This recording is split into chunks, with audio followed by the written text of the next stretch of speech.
Sirah Nabawiyah.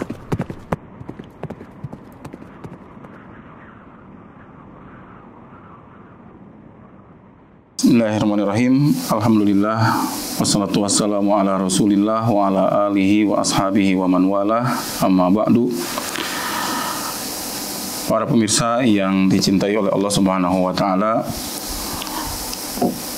insyaallah pada kesempatan hari ini kita akan melanjutkan materi kita berkenaan dengan sirah Nabi kita, Nabi Muhammad SAW, di mana pada pertemuan sebelumnya yang telah kita sampaikan adalah tentang peristiwa penyerbuan pasukan gajah ke kota Mekah.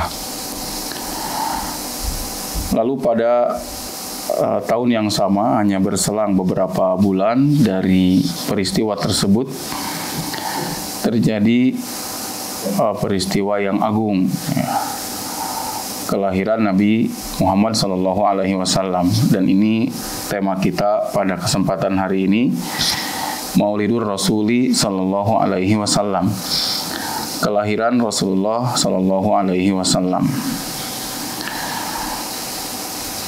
Kitab yang kita bahas masih Fiqhus Sirah, yang disusun oleh Profesor Dr. Zaid bin Abdul Karim Al-Zaid pada judul Maulidur Rasul Sallallahu Alaihi Wasallam. Beliau mu'alif mengatakan, tazawwaja Abdullah bin Abdul Muttalib bi Aminah binti Wahab min Bani Zahrah. Ayah Nabi SAW yaitu Abdullah bin Abdul Muttalib menikah dengan Aminah bintu Wahab dari suku Bani Zahrah. Ini sudah kita maklumi bersama, ya. Abdullah menikah dengan Aminah. Lalu di suatu kesempatan Abdullah keluar ke Syam, fi irin min Quraisy fi tijarah, bersama rombongan dagang bersama suku Quraisy yang lainnya. Tsumman sarafu fi tariqi audatihim ilal Madinah. Lalu ketika pulang dari dagang tersebut dari kota Syam, tepatnya di kota Gaza, beliau Abdullah bin Abdul Muttalib ini mampir terlebih dahulu ke Madinah. Wa tawaqqafa Abdullah inda akhwalihi Bani Najjar. Dan beliau menginap terlebih dahulu di rumah paman-paman beliau dari suku Bani Najjar. Ya, kita tahu bahwa dari arah ibu Abdullah ini dari suku Bani Najjar yang ada di Madinah. Dan sekarang ketika lewat sepulang dari Gaza, ya, berdagang tadi, di mana beliau saat itu merasakan kurang enak badan, ya, merasa sakit, kemudian mampir terlebih dahulu di kota Madinah dan tinggal di rumah paman-pamannya. Wa qoma indahum ayyaman. Abdullah tinggal beberapa hari di rumah paman-pamannya tersebut. Qadarullah summa mata wa dufina bil Madinah. Abdullah meninggal di kota Madinah dan beliau dikuburkan di sana di kota Madinah. Sedangkan Rasulullah Shallallahu Alaihi Wasallam saat itu belum lahir. Rasulullah Shallallahu Alaihi Wasallam masih ada di perut ibunya. Abdullah, ayah Rasulullah Shallallahu Alaihi Wasallam ini ketika meninggal dunia usianya 25 tahun. Dan kematiannya tentunya menjadikan Nabi kita, Nabi Muhammad SAW, lahir tanpa seorang ayah, sudah dalam keadaan yatim. Dan ini yang disebutkan oleh Allah Subhanahu wa taala di dalam Al-Qur'an, alam yajidka yatiman fa'awa. Bukankah Allah mendapatimu dalam keadaan yatim, lalu Allah lah yang melindungi kamu. Ini dalam rangka menyebutkan salah satu anugerah Allah Subhanahu wa taala kepada beliau, di mana yang merawat beliau tiada lain adalah Allah Subhanahu wa taala pada hakikatnya. Itu yang pertama yang disebutkan oleh Dr. Zaid di kitab ini. Kemudian hal yang kedua yang beliau sebutkan, la khilafa anna Rasulullah sallallahu alaihi wasallam wulida yaumal itsnain. Tidak ada perbedaan pendapat bahwa Nabi sallallahu alaihi wasallam itu lahir pada hari Senin.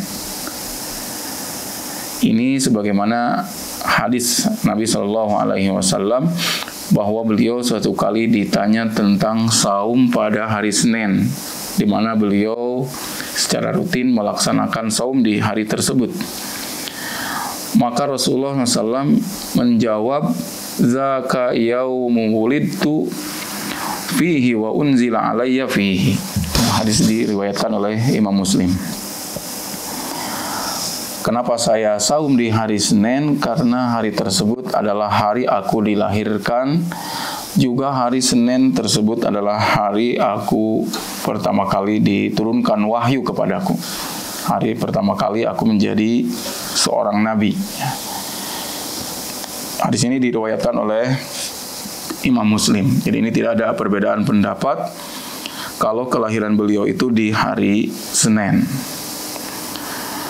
Kemudian hal ketiga yang disebutkan oleh muallif, as-sahih alladhi alaihi al-jumhur annahu wulida sallallahu alaihi wasallam fi Makkah. Yang benar berdasarkan apa yang dipegang oleh jumhur, ya, bahwa Nabi sallallahu alaihi wasallam itu lahir di kota Mekkah. Adapun Mekkahnya di mana, ini ada yang mengatakan Fiddar al-Kainah fi Syi'bi Bani Hashim, sebagian menyebutkan beliau lahir di rumah di perkampungan Bani Hashim. Sebagian lagi ada yang menyebutkan beliau lahirnya di suatu rumah yang ada di Bukit Sofa. Ini dua pendapat ini tentang posisi kelahiran di rumah yang mana. Tapi yang jelas semua jumhur menyebutkan as-sahih yang dipegang oleh al-jumhur bahwa Rasulullah SAW ini lahir di kota Mekkah. Wa kanatil qabilah hiya Syifa Ummu Abdurrahman bin Auf radhiyallahu anha. Sedangkan yang menjadi bidannya, ya, yang membantu kelahirannya adalah Asy-Syifa, dan dia adalah ibu dari Abdurrahman bin Auf radhiyallahu anha. Kalau tadi disebutkan kelahirannya itu disepakati di hari Senin, adapun tentang bulan kelahirannya, ini para ahli syiar berbeda pendapat. Sebagian mengatakan lahirnya di bulan Rabiul Awwal. Ada lagi yang menyebutkan lahirnya itu di bulan Ramadan. Yang menyebutkan di bulan Ramadan ini, mereka mengambil dalil, beristidlal bahwa Nabi SAW itu diutus di permulaan usia 40 tahun. Sedangkan beliau diutus pertama kali itu di bulan Ramadan. Turun wahyu pertama kali kepada beliau itu di bulan Ramadan. Maka kalau dikatakan beliau diutus pada awal usia 40 tahun, lalu disimpulkan oleh orang yang ulama yang berpendapat usia kelahiran beliau di bulan Ramadan, bahwa beliau ini lahirnya di bulan Ramadan. Akan tetapi ini kata Imam Ibnu Katsir rahimahullahu taala, huwa qaulun gharibun jiddan. Ini pendapat yang aneh kata beliau kalau menyimpulkan semata-mata dari beristidlal dengan hal tersebut. Dan mu'alif mengatakan walakinna sahih annahu wulida fi Rabiul Awwal. Yang benar bahwa beliau itu lahir pada bulan Rabiul Awwal. Tsumma ikhtalafu fi ayyi yaumin min Rabiul Awwal. Nah, kemudian para ulama beda pendapat tentang hari atau tentang tanggal berapa bulan Rabiul Awal beliau dilahirkan. Sebagian ada yang menyebut tanggal 2 Rabiul Awal, sebagian menyebut tanggal 8, ada juga tanggal 9, ada juga tanggal 10. Ada lagi yang menyebutkan tanggal 12, ada lagi yang menyebutkan tanggal 17 Rabiul Awal, ada lagi yang menyebutkan tanggal 22 Rabiul Awal. Itu ada sejumlah pendapat yang berbeda-beda tanggalnya. Tapi bulannya ini yang lebih tepat, yaitu pada bulan Rabiul Awal. Untuk tanggalnya sendiri ini diperselisihkan. Amma amu maulidihi. Adapun tahun kelahirannya, dikatakan oleh Imam Ibnu Qayyim rahimahullahu taala, wa kana mauliduhu amal fil wa hadza huwal masyhur indal jumhur.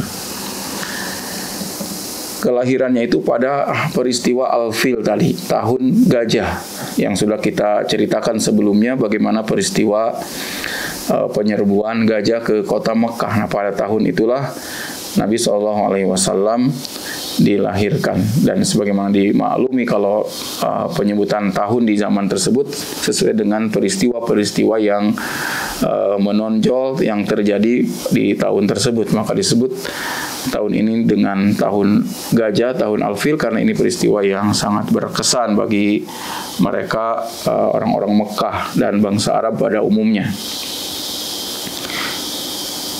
Ini disebutkan oleh jumhur ulama ya, bahwa Nabi SAW lahir di tahun gajah tersebut. Ibrahim Ibnu Al-Munzir mengatakan, wa huwallazi la yasukku fihi ahadun min ulama'ina. Ini perkara yang tidak diragukan lagi, ya, disepakati oleh semua ulama, bahwa Nabi SAW lahir pada tahun gajah tersebut. Kalau secara masehinya, beliau dilahirkan tahun 571 Masehi. Adapun hitungan Hijriyah, belum ada hitungan Hijriyah saat itu. An Abi Umamah radhiyallahu anhu qala Rasulullah sallallahu alaihi wasallam. Diriwayatkan dari Abu Umamah, semoga Allah meridainya, dia berkata bahwa Rasulullah sallallahu alaihi wasallam pernah bersabda, ra'at ummi ka'annahu kharaja minha nurun ada'at minhu qusur Syam. Kata Rasulullah sallallahu alaihi wasallam, saat kelahiranku itu ibuku melihat seolah-olah keluar darinya cahaya yang menerangi ya, istana-istana Syam. Ini kabar dari Rasulullah SAW. Rasulullah sendiri tentunya tidak mengetahui hal tersebut. Beliau sendiri baru dilahirkan oleh ibunya, akan tetapi beliau tentunya tidak mengatakan sesuatu kecuali atas dasar wahyu dari Allah Subhanahu wa Ta'ala. Dan ini salah satu lagi-lagi irhasat ya, tanda-tanda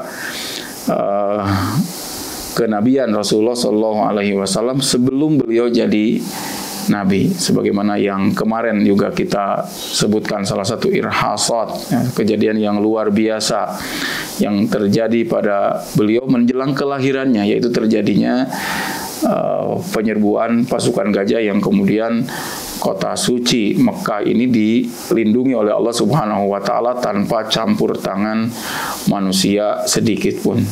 Dan ini menjelang kelahiran beliau menjadi salah satu tanda irhasat ya, tanda-tanda kenabian Rasulullah sallallahu alaihi wasallam. Begitu juga kejadian barusan yang disebutkan oleh Rasulullah ketika lahir, keluar dari ibunya itu cahaya yang menerangi gedung-gedung di Syam, istana-istana di Syam. Kemudian mu'alif menyebutkan ba'da wiladatihi sallallahu alaihi wasallam arsalatuhu ummuhu ila jaddihi Abdul Muttalib. Setelah kelahiran Nabi sallallahu alaihi wasallam, ibunya mengantarkan bayinya ini, mengantarkan Rasulullah sallallahu alaihi wasallam kepada kakeknya, yaitu kepada Abdul Muttalib. Fa'akhadhahu wa dakhala bihil Ka'bah. Maka kakeknya Abdul Muttalib membawa Nabi Muhammad ini dan mengajaknya ke Ka'bah. Walamma kana yaumu sabihi dzabaha anhu wa da'alahu Quraisyan. Di hari ketujuh kelahiran beliau, Abdul Muttalib menyembelih akikah dan beliau mengundang orang-orang Quraisy, ya, mengundang makan-makan kepada orang-orang Quraisy. Falamma akalu qalu. Setelah mereka makan-makan orang-orang Quraisy, mereka bertanya kepada Abdul Muttalib, "Ya Abdul Muttalib, ma samaita ibnaka alladhi da'aitana ala wajhihi?" Wahai Abdul Muttalib, siapa nama anakmu ini? Maksudnya cucunya, ya. Siapa nama anak ini yang engkau sampai mengundang kami untuk makan-makan karena kelahiran anak ini? Siapa namanya? Maka Abdul Muttalib menjawab, namanya Muhammad.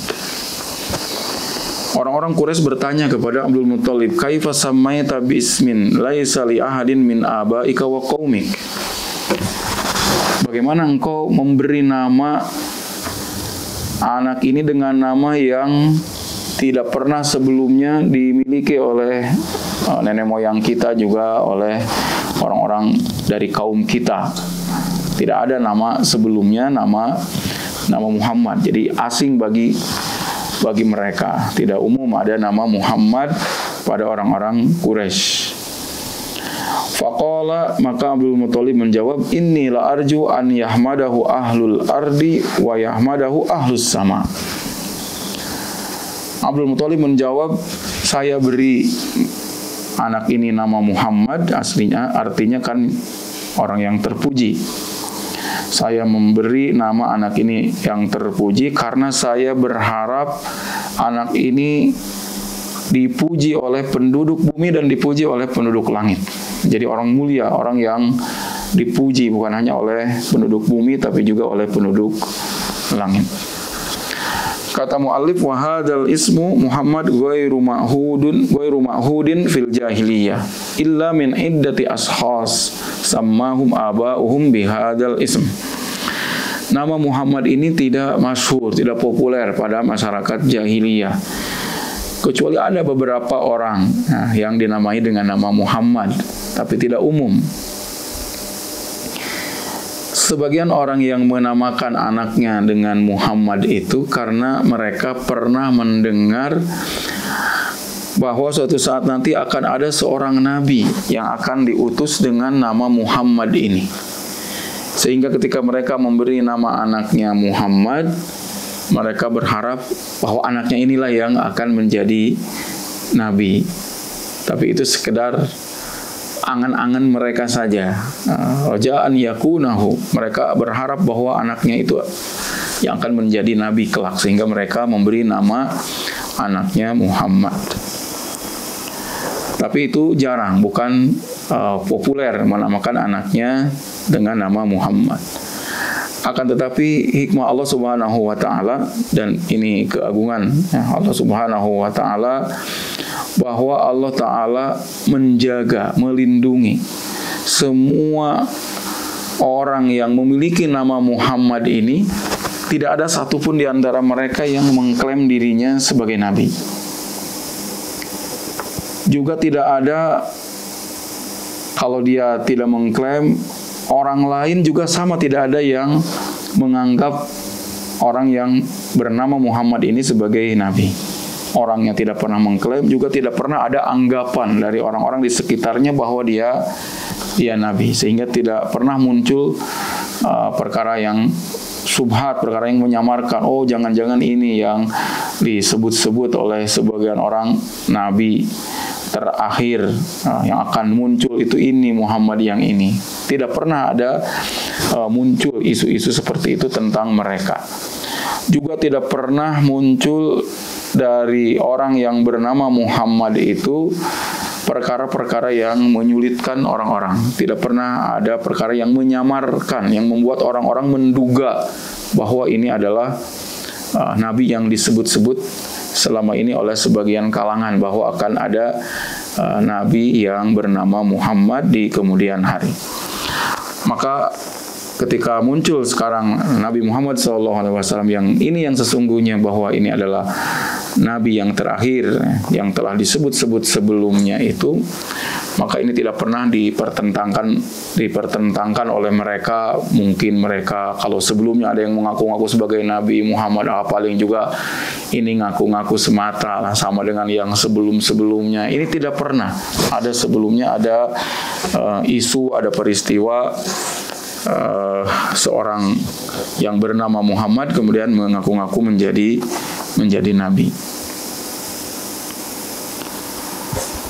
Mu'allif melanjutkan, idza nazarna ila tarikhi miladir rasul, apabila kita melihat pada sejarah kelahiran Nabi Shallallahu Alaihi Wasallam, pada tanggal-tanggal yang tadi kita telah sebutkan, ternyata ada banyak pendapat, tidak ada kepastian mana yang lebih rojih di antara pendapat-pendapat tersebut, apa tanggal 2, apa tanggal 7, apa tanggal 12, atau tanggal-tanggal lainnya yang tadi sudah kita sebutkan. Sampai banyak pendapat yang berbeda-beda tentang tanggal kelahiran beliau, walaupun yang sahih tadi secara bulannya jumhur ulama menyebutkan Rabiul Awal. Akan tapi tanggalnya tidak ada yang bisa memastikan mana yang benar. Dan dari ketidakpastian tersebut ada hikmah yang bisa dipetik, ada faidah tertentu yang bisa kita petik. Ini disebutkan oleh muallif di sini. Di antara faidahnya, anna tarikha miladir rasul la yartabitu bi ibadatin muayyanatin minal ibadat. Ketidakpastian tanggal tadi itu menunjukkan bahwa tanggal kelahiran beliau itu tidak ada kaitannya dengan ibadah tertentu. Walam yusra fihi ayyu nau'in minal ibadat ihtifalan kana au ghairahu. Di tanggal kelahirannya itu tidak disyariatkan ibadah apapun, baik itu berupa perayaan atau jenis-jenis ibadah yang lainnya. Li'anna far'al ibadah al-mu'aqqatah bizamanin mu'arrafah waktuha. Oleh karena yang namanya ibadah itu selalu terikat dengan waktu tertentu. Maka dengan adanya ketidakpastian tanggal berapa kelahiran beliau, ini menunjukkan memang bukan sesuatu yang penting disebabkan ada kewajiban tertentu di tanggal tersebut. Kalau ada kewajiban tertentu, ada ibadah tertentu di tanggal kelahirannya, maka ini tidak bisa tidak, harus pasti tanggalnya. Oleh karena ibadah itu selalu pasti tanggalnya. Kita tahu ada ibadah Ramadan jelas tanggalnya, ada Idul Fitri jelas tanggalnya, ada ibadah-ibadah yang lain semuanya juga jelas tanggalnya. Wa fi hadza raddun ala man yahtafil bil maulidin nabawi kullam. Maka ini menjadi bantahan bagi orang-orang yang merayakan kelahiran Nabi Shallallahu Alaihi Wasallam setiap tahun. Falladzina yahtafiluna bil maulid yuqalu lahum. Kepada orang-orang yang biasa merayakan kelahiran Nabi Shallallahu Alaihi Wasallam, patut dipertanyakan kepada mereka, mahlan, tenang dulu, jangan dulu rayakan. Haddidu awalan maulidar Rasul Sallallahu Alaihi Wasallam bi tariqin tsabit tsumma ihtafilu. Sebentar dulu, pastikan dulu tanggal berapa kelahiran Rasulullah Sallallahu Alaihi Wasallam itu, pastikan dulu berdasarkan dalil-dalil yang sahih, baru setelah itu rayakan. Bagi orang-orang yang merayakan pada tanggal 12, patut dipertanyakan kepada mereka, ma dalilukum ala anna hadza huwa yaumul maulid. Anna hadza huwa yaumul maulid. Apa dalil kalian? Apa buktinya bahwa tanggal 12 itu hari kelahiran Nabi SAW. Begitu juga kepada yang merayakan tanggal 9, tanggal 10, tanggal 17, patut dipertanyakan kepada mereka. Oleh karena al-ihtifal bil maulid, merayakan maulid Nabi SAW, ini perlu kepada kepastian waktunya. Sesuatu yang dirayakan itu bagian dari ibadah-ibadah, dan semua jenis ibadah itu selalu jelas tanggalnya. Bulan Ramadan tadi sebagian yang sudah kita sebutkan, wukuf di Arafah sudah jelas tanggal 9 Dzulhijjah, ada saum 3 hari setiap bulan ya. Tanggal 13, 14, 15 sudah jelas semuanya waktunya. Kemudian hal kedua yang disebutkan oleh muallif, faedah dari perbedaan pendapat tentang tanggal kelahiran. Tadi faedah yang pertama bahwa ini menunjukkan tidak ada syariat tertentu pada tanggal kelahiran beliau sallallahu alaihi wasallam. Kemudian faedah yang kedua bahwa adanya penyebutan tanggal sekian dari para ulama ini menunjukkan kecintaan umat Nabi Muhammad sallallahu alaihi wasallam kepada Nabi yang mulia, Nabi sallallahu alaihi wasallam, sehingga mereka berusaha untuk mencari tanggalnya, mereka mencari bagaimana kehidupan beliau, bagaimana perjalanan hidup beliau dari lahirnya, sehingga dari upaya tersebut muncul pendapat tanggal sekian, menunjukkan luar biasa perhatian mereka. Setelah kita maklumi bagaimana kalau kita mencintai seseorang, maka hal-hal yang mengitari orang tersebut, kelahirannya, apa hobinya dan sebagainya, senantiasa dicari oleh orang-orang. Nah, ini juga efek positifnya menunjukkan bahwa orang-orang ini begitu luar biasa kecintaannya kepada Rasulullah SAW, sebagaimana kita juga mudah-mudahan adalah orang-orang yang cinta kepada beliau Sallallahu Alaihi Wasallam. Kemudian hal yang ketiga yang disebutkan oleh mu'allif, liyaumil itsnaini mizah khassah fi hayatihi sallallahu alaihi wasallam. Hari Senin adalah hari yang istimewa bagi Rasulullah sallallahu alaihi wasallam. Tadi sudah kita sebutkan, disepakati kelahiran beliau sallallahu alaihi wasallam adalah di hari Senin. Ternyata keistimewaan bagi kehidupan Nabi SAW bukan hanya Senin itu hari kelahiran beliau, tapi juga wafihi bu'itsa, wafihi tuwfiya. Beliau juga diutus sebagai Nabi pertama kali di hari Senin. Juga wafihi tuwfiya. Di hari Senin juga Nabi SAW wafat. Dan Rasulullah SAW mensunnahkan saum pada hari Senin dan hari Kamis. Rasulullah mensunnahkan saum hari Senin dan hari Kamis. Lalu seandainya ada sebagian orang yang mengatakan inna siyama hadzal yaum ihtifalun bi yaumi wiladatihi. Sebagian orang mengatakan bahwa Rasulullah saum pada hari Senin karena Rasulullah merayakan hari kelahirannya, sehingga bagi mereka bahwa perayaan kelahiran itu ada dalilnya. Buktinya Nabi SAW juga merayakan hari Senin karena Nabi SAW lahir di hari tersebut. Maka kita juga boleh merayakan, kata sebagian mereka. Kulna, kata muallif, kita jawab orang yang berpendapat demikian, inna siyamal muslimi hadzal yaum laisa likaunihi yauma maulidir Rasul sallallahu alaihi wasallam wa innama likaunir Rasul amara bi siyamihi. Kita katakan bahwa seorang muslim itu saum pada hari Senin bukan karena Senin ini hari lahir Nabi sallallahu alaihi wasallam. Bukan untuk merayakan kelahiran Nabi SAW, tapi kita saum di hari Senin karena Nabi SAW yang memerintahkan kita untuk saum di hari tersebut. Dan Nabi SAW tidak mengaitkannya saum tersebut sebagai perayaan terhadap kelahirannya. Bahkan tadi Rasulullah menyebutkan bukan hanya hari kelahiran Senin tersebut, tapi juga hari beliau diutus menjadi nabi. Juga Rasulullah SAW wafat di hari tersebut.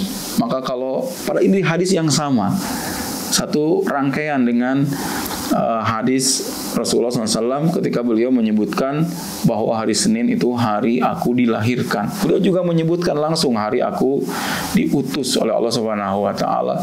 Juga di hari Senin itu hari aku diwafatkan. Maka kalau dia dengan pernyataan tersebut menjadikan dalil untuk merayakan hari kelahiran Nabi, maka seharusnya mereka juga merayakan hari jadi Nabi SAW sebagai Nabi, sekaligus juga mereka merayakan hari wafatnya Nabi SAW. Kita sama sekali tidak terkait dengan merayakan hal tersebut, akan tetapi karena semata-mata diperintah oleh Rasulullah SAW, disunnahkan saum pada hari Senin. Fadalil wahid wa ala fardi an yakuna hadzal hadis aslan yajibu an yaqtasira fihi ala ma warad. Bahkan kalau seandainya ini dijadikan dalil sebagai merayakan kelahiran Nabi SAW, seandainya ini benar bisa dijadikan sebagai dalil, maka kita cukupkan dengan apa yang dilakukan oleh Rasulullah SAW perayaannya, yaitu dengan saum di hari Senin, bukan dengan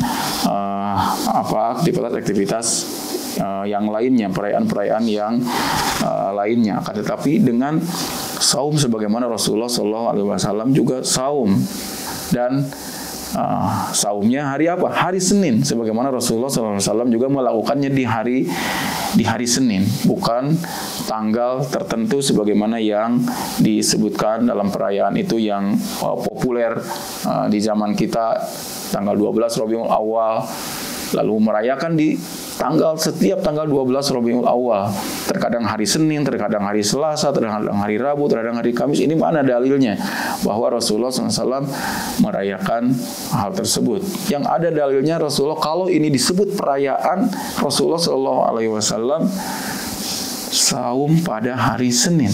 Maka kalau kita juga ingin merayakan, seandainya boleh disebut perayaan, yaitu dengan cara saum di hari Senin. Dan yang terjadi, orang-orang yang merayakan Maulid Nabi ini tidak menepati hal tersebut, akan tetapi asal tanggal 12, atau yang berpandangan tanggal 9 mungkin asal tanggal 9, bisa jadi Senin, bisa jadi Selasa. Malah ini semakin melenceng dari apa yang dicontohkan oleh Rasulullah Sallallahu Alaihi Wasallam. Demikian untuk pertemuan siang hari ini, sampai di situ tentang kelahiran Nabi Sallallahu Alaihi Wasallam, dan insya Allah pada kesempatan berikutnya kita akan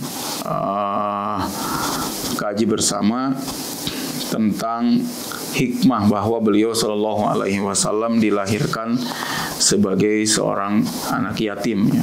Sebagaimana kita maklumi semua yang terjadi pada Rasulullah Sallallahu Alaihi Wasallam, bahkan semua yang terjadi pada kita semua, pada makhluk-makhluk Allah Subhanahu Wa Taala, tidak lepas dari hikmah Allah Subhanahu wa taala, apalagi yang terkait dengan kehidupan Rasulullah sallallahu alaihi wasallam ketika beliau dilahirkan dalam keadaan yatim. Ini juga ada hikmah-hikmah tersendiri yang bisa kita petik, yang insya Allah akan kita paparkan pada kesempatan berikutnya.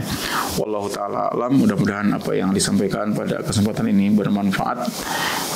Saya mohon maaf atas segala kekurangan. Aqulu qauli hadza wa astaghfirullah li wa lakum. Wa sallallahu ala nabiyyina Muhammad wa ala alihi wa sahbihi wa sallama tasliman katsira. Wa akhiru da'wana alhamdulillahi rabbil alamin.